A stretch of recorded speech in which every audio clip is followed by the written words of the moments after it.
The campfire crackled, its amber glow dancing across Emma's face as she stared into the flames, heart pounding like a drum in the quiet forest. At 19, she'd never felt a pull so fierce, a longing that made her chest ache as if it might split open. Beside her, Sarah, her mom's friend, sat too close, her presence a spark that threatened to ignite everything Emma thought she knew about herself. It was late August in the Adirondacks, the air thick with the scent of pine and the promise of secrets. Emma's family had planned this camping trip for months, a tradition of laughter, s'mores, and late-night stories under the stars. But this year was different. Emma's mom, Lisa, had invited Sarah, her old college friend, to join them. Sarah, with her easy smile and quiet strength, had slipped into their lives like she'd always belonged. At 38, she carried a kind of grace Emma couldn't stop noticing, the way her blonde hair caught the sunlight, the way her green eyes seemed to hold a story she hadn't yet told. Emma had felt it the moment they met, a jolt like static electricity when Sarah shook her hand. Now, 3 days into the trip, that jolt had grown into something undeniable. They'd been paired to share a tent, a decision made casually by Lisa, who had no idea the chaos it would unleash in her daughter's heart. Emma wasn't out, not to her family, not to anyone. She'd spent years dodging questions about boys, burying her feelings in late-night journal entries she hid under her mattress. But Sarah's presence was like a key turning in a lock, and Emma wasn't sure she could keep the door closed much longer. That night, the group had gathered around the fire, roasting marshmallows and swapping stories. Emma's younger brother, Jake, was obsessed with ghost tales, while her dad, Tom, recounted his college hiking mishaps. Lisa laughed, her arm around Sarah, reminiscing about their wild days at NYU. Emma sat across from them, stealing glances at Sarah, who seemed to glow in the firelight. Every time their eyes met, Emma's breath caught, and she'd look away, terrified Sarah might see the truth written across her face. As the fire died down, the family began to drift to their tents. Lisa hugged Sarah goodnight, whispering something that made her laugh, a low, warm sound that sent a shiver down Emma's spine. "You two okay sharing?" Lisa asked, gesturing to the small tent pitched a few yards away. Emma nodded, her throat too tight to speak. Sarah smiled, her eyes lingering on Emma for a moment longer than necessary. "We'll manage," she said, her voice soft but heavy with something Emma couldn't name. Inside the tent, the air felt charged like the moment before a storm. Emma unzipped her sleeping bag, her hands trembling as she tried to act normal. Sarah moved with quiet efficiency, laying out her own bag, her silhouette sharp against the tent's thin walls.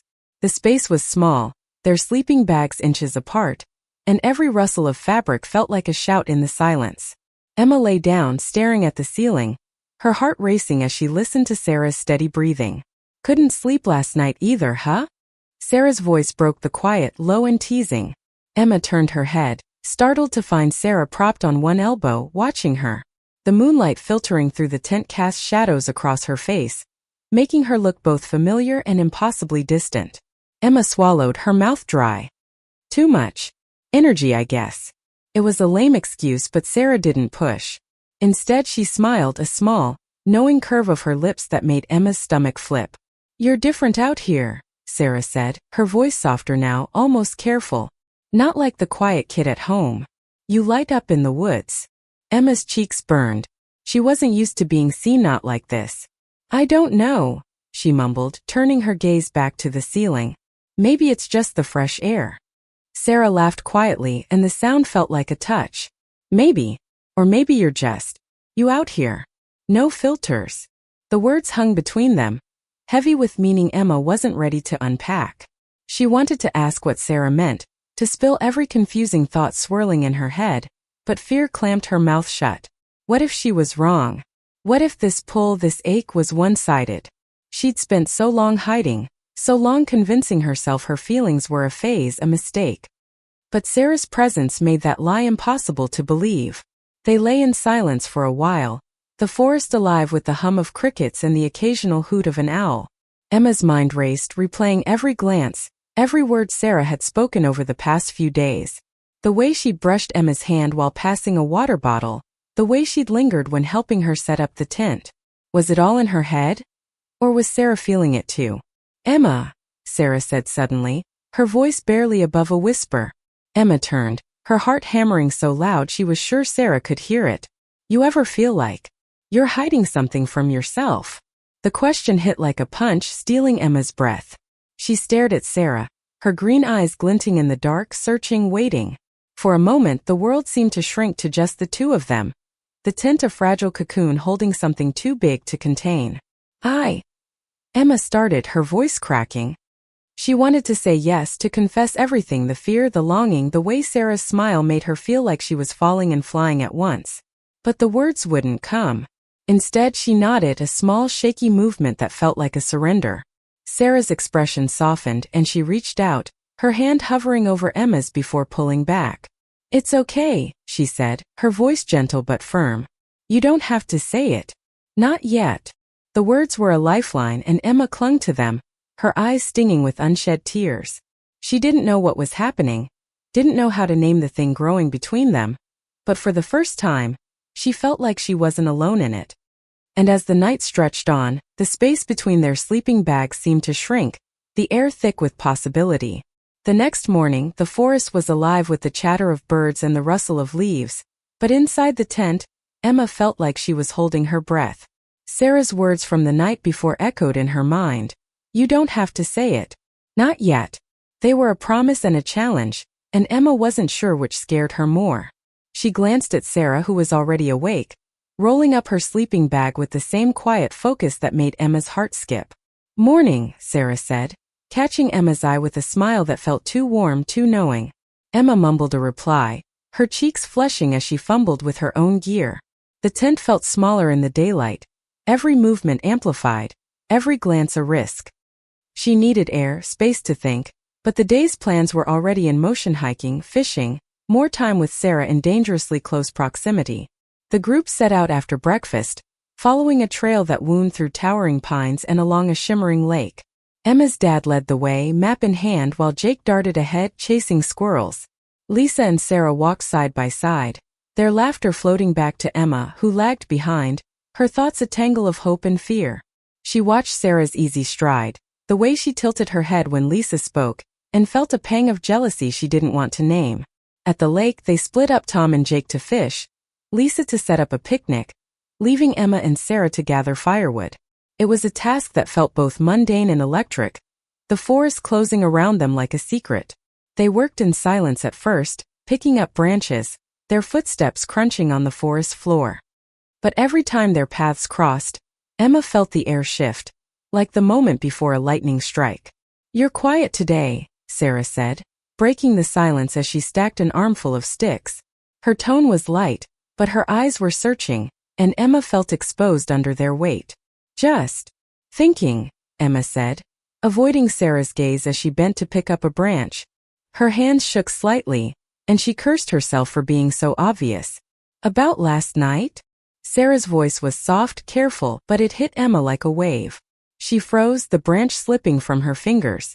Sarah stepped closer, close enough that Emma could smell the faint cedar of her shampoo. It's okay to think about it, Emma. It's okay to feel it.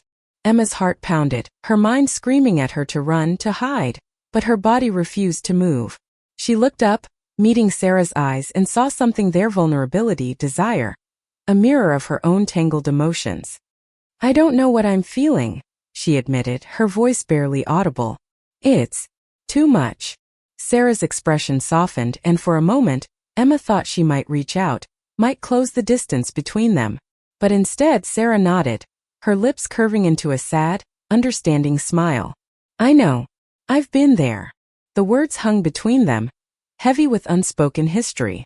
Emma wanted to ask, wanted to know everything about Sarah, about the life that had shaped her, about the feelings she clearly wrestled with too. But before she could speak, Jake's voice cut through the trees, calling them back to the picnic. The moment shattered, and Emma felt a strange mix of relief and disappointment.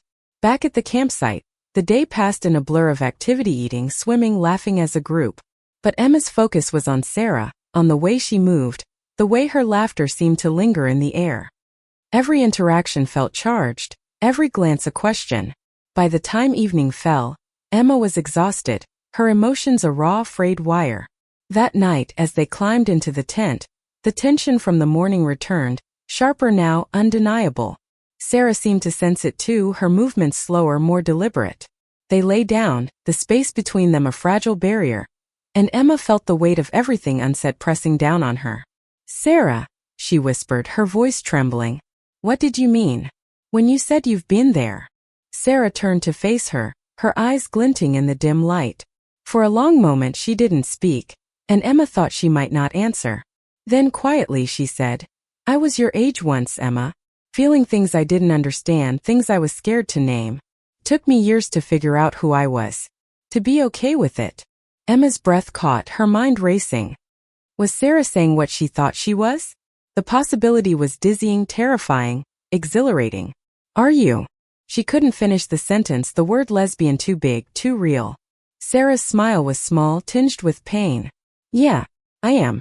But it's not something I talk about much.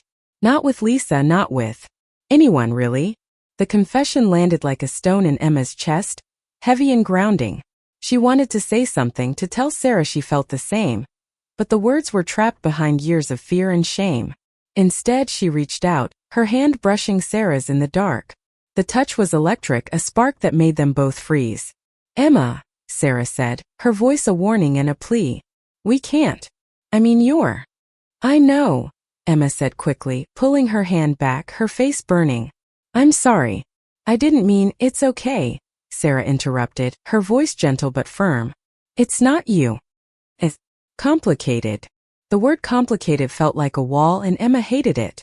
She wanted to tear it down, to demand answers, but the look in Sarah's eyes stopped her.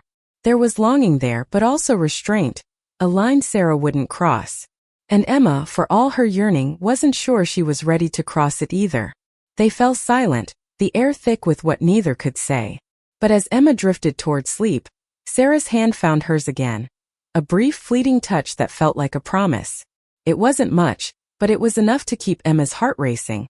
Her dreams filled with possibilities she was only beginning to understand. The next day dawned gray, the sky heavy with the threat of rain. Emma woke to the sound of distant thunder, her mind still tangled in the memory of Sarah's hand brushing hers. The touch had been brief, but it lingered, a quiet rebellion against the word complicated. She glanced at Sarah, who was already up, packing their gear with a focus that felt like avoidance. Emma's heart sank, but she pushed the feeling down, determined to hold on to the fragile connection they'd forged. The group decided to hike to a nearby waterfall, despite the looming storm. Lisa was optimistic, insisting the rain would hold off, and Tom agreed, eager for one last adventure before the trip ended. Emma trailed behind, her thoughts a whirlwind. Sarah's confession that she was a lesbian, that she'd struggled to, had cracked something open in Emma, a truth she'd spent years burying. But the gap in their ages, the fact that Sarah was her mom's friend, made every step forward feel like a step toward a cliff. The trail was steep, the air damp and heavy. Sarah walked beside Emma now, their arms brushing occasionally as they navigated the rocky path.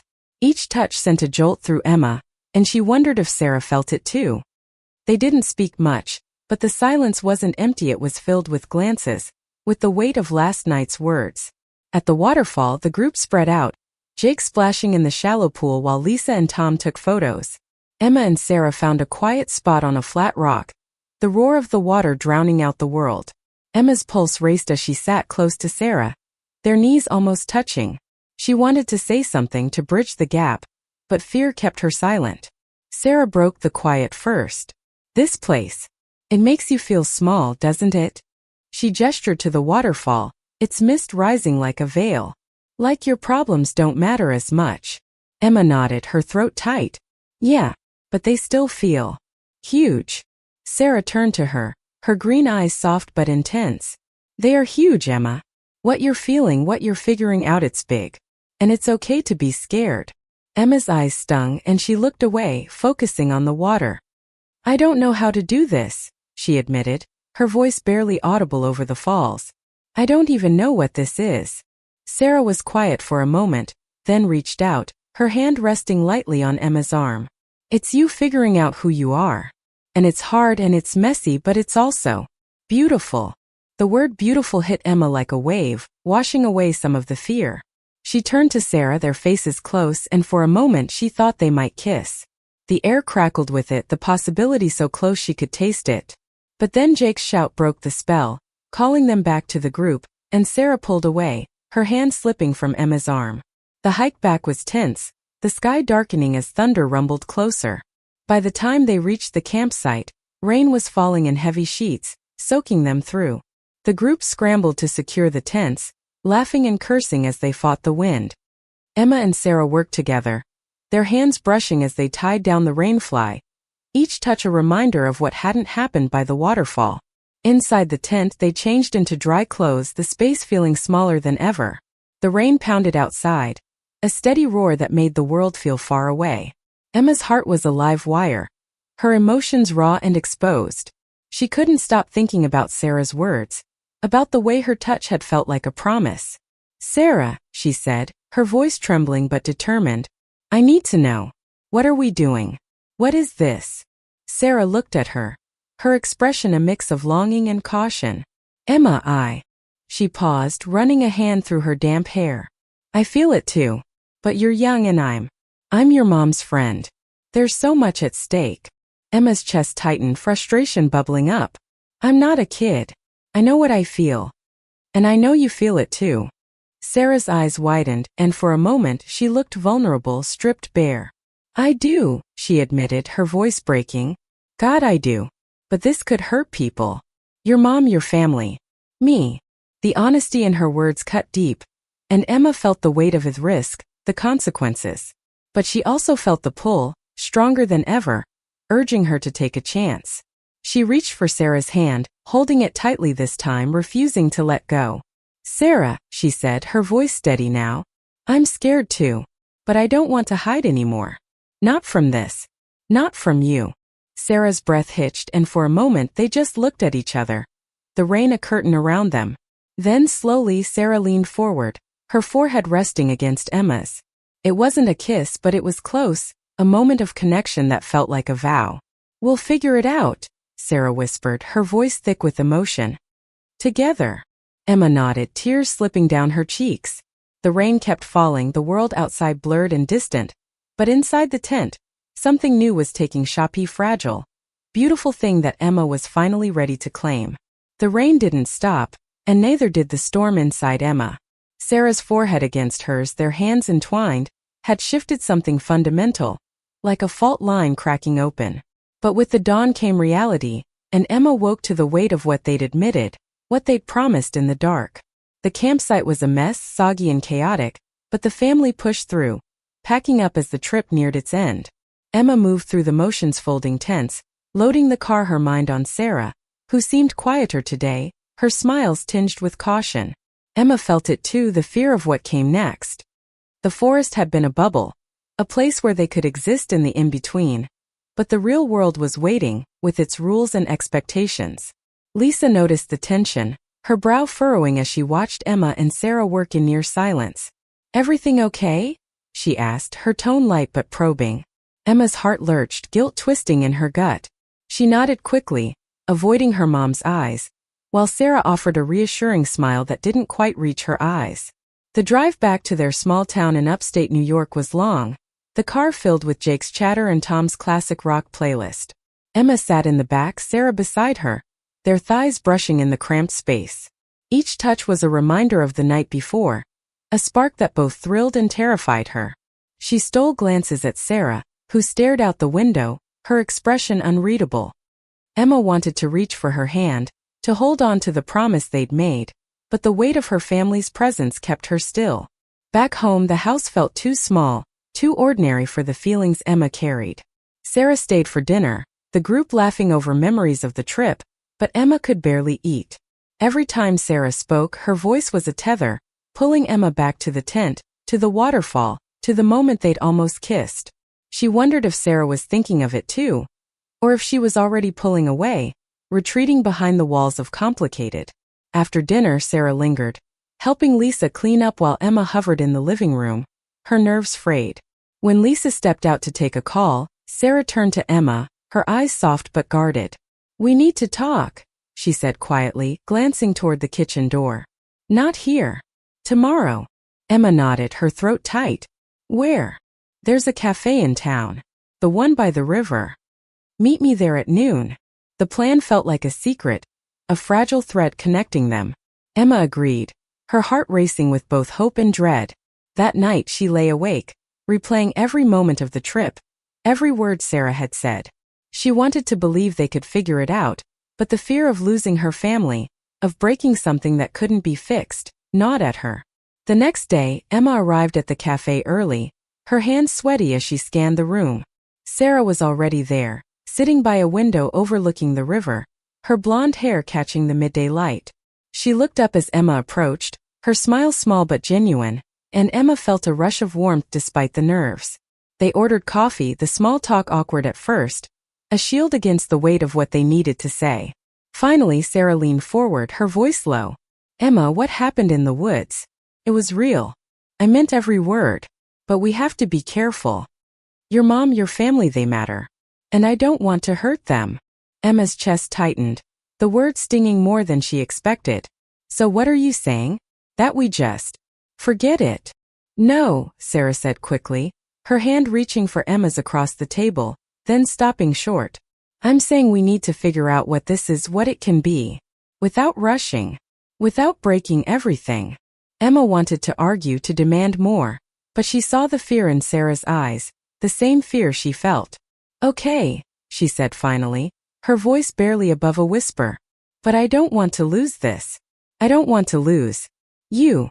Sarah's expression softened, and for a moment, they just looked at each other, the cafe fading into the background.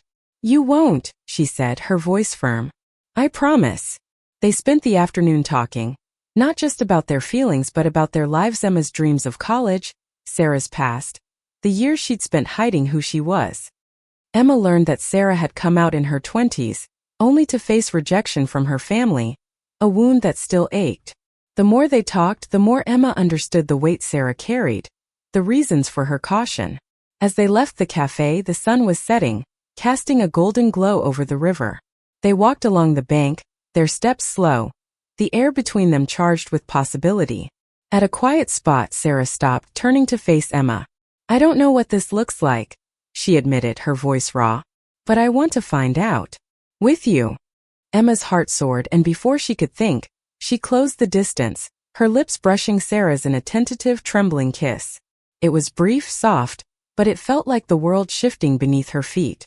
Sarah didn't pull away, her hand finding Emma's, holding tight as they stood there, the river rushing beside them. It wasn't an answer, not fully, but it was a beginning. And for Emma it was enough for now. The kiss by the river changed everything, yet nothing at all. Emma carried it like a secret flame, burning bright but hidden. As she navigated the days that followed, she and Sarah had agreed to move slowly, to keep their connection quiet while they figured out what it meant. But the secrecy was a weight Emma hadn't anticipated. At home, life resumed its rhythm: school, chores, family dinners, but Emma felt like she was living in two worlds. One was the familiar routine, where she laughed with Jake and helped Lisa with dishes. The other was the one she shared with Sarah, made of stolen glances and late-night texts, each one a lifeline to the truth she was only beginning to embrace. She was falling in love, and it was both exhilarating and terrifying. Sarah, too, was cautious, her texts warm but measured, her visits to the house carefully platonic. But when they found moments alone at the cafe, on walks by the river, the air between them crackled, their hands brushing, their smiles saying what words couldn't. Emma wanted more, wanted to shout her feelings to the world, but Sarah's warnings about her family, about the risks, kept her grounded. One evening, a week after the kiss, Lisa invited Sarah over for a movie night. Emma's heart raced as she sat on the couch, Sarah just a cushion away, their proximity both thrilling and torturous. Lisa, oblivious, chatted through the film, her arms slung casually around Sarah's shoulders. Emma watched, jealousy twisting in her chest, and wondered how long she could keep this secret. After the movie, Sarah offered to help with the dishes, and Emma volunteered, desperate for a moment alone. In the kitchen, with Lisa in the next room, they worked in silence, the clink of plates loud in the quiet. Sarah's hand brushed Emma's as they reached for the same dish, and the touch sent a shiver through her. Their eyes met, and for a moment, Emma thought Sarah might kiss her again, right there in her mother's kitchen. But then Lisa's voice called out, asking for coffee, and the moment broke. Sarah stepped back, her expression conflicted, and Emma felt the familiar sting of complicated. "We can't keep doing this," she whispered, her voice shaking. "Sneaking around, pretending. It's killing me." Sarah's face softened, but her eyes were heavy with guilt. "I know," she said quietly. "But if we tell her, Emma, it could change everything. Are you ready for that?" Emma didn't have an answer. She wanted to say yes, to be brave, but the thought of her mom's reaction off losing her family's love made her stomach churn. She nodded, not trusting her voice, and they finished the dishes in silence, the distance between them growing despite their closeness. The breaking point came a few days later, when Lisa caught Emma staring at Sarah during a barbecue. Her mom's eyes narrowed, a flicker of suspicion crossing her face. Later, when Sarah had left, Lisa cornered Emma in the living room. "What's going on with you and Sarah?" she asked, her tone sharp but worried. "You've been different." Emma's heart stopped, her mind racing for an excuse, but none came. The truth was there, pressing against her lips, and for the first time she didn't want to hide. "Mom," she said, her voice trembling but clear. I think I'm in love with her." The words hung in the air, heavy and irreversible. Lisa's face paled, her mouth opening and closing as she struggled to process. "Sarah," she whispered, her voice breaking. "My Sarah." Emma nodded, tears streaming down her face. She expected anger, rejection, but instead, Lisa sank onto the couch, her hands covering her face. "I didn't know," she said finally, her voice muffled. "I didn't see it." The conversation that followed was raw, painful. Lisa was hurt, confused, grappling with the betrayal of both her daughter and her friend. But she also listened, her love for Emma battling her shock. She asked questions about when it started, about what it meant, and Emma answered as honestly as she could, her heart laid bare. Sarah came over the next day, at Lisa's request. The three of them sat in the living room, the air thick with tension. Sarah admitted her feelings, her voice steady but laced with guilt. She explained how she tried to keep her distance, how she'd never meant to hurt anyone. Lisa listened, her eyes red but calm, and when Sarah finished, she took a deep breath. "I need time," Lisa said finally. It's a lot. But I love you both. And I want you to be happy." It wasn't forgiveness, not yet, but it was a start. Emma and Sarah left the house together, their hands brushing as they walked to Sarah's car. They didn't have all the answers, didn't know what the future held, but they had each other, and that felt like enough. In the weeks that followed, Emma came out to her family, her voice shaking but growing stronger with each word. Jake was confused but accepting, Tom quietly supportive. Lisa took longer, her trust bruised, but she worked to understand, to rebuild. Emma and Sarah moved slowly, their relationship a delicate balance of love and caution, but every step felt like a victory. The camping trip had been the spark, the tent a space where Emma had found herself. It wasn't an easy path, but it was hers, and as she held Sarah's hand under the stars one night, she knew it was worth it. Love, she realized, wasn't just about the feeling, it was about the courage to claim it, to fight for it, to build a life where it could thrive.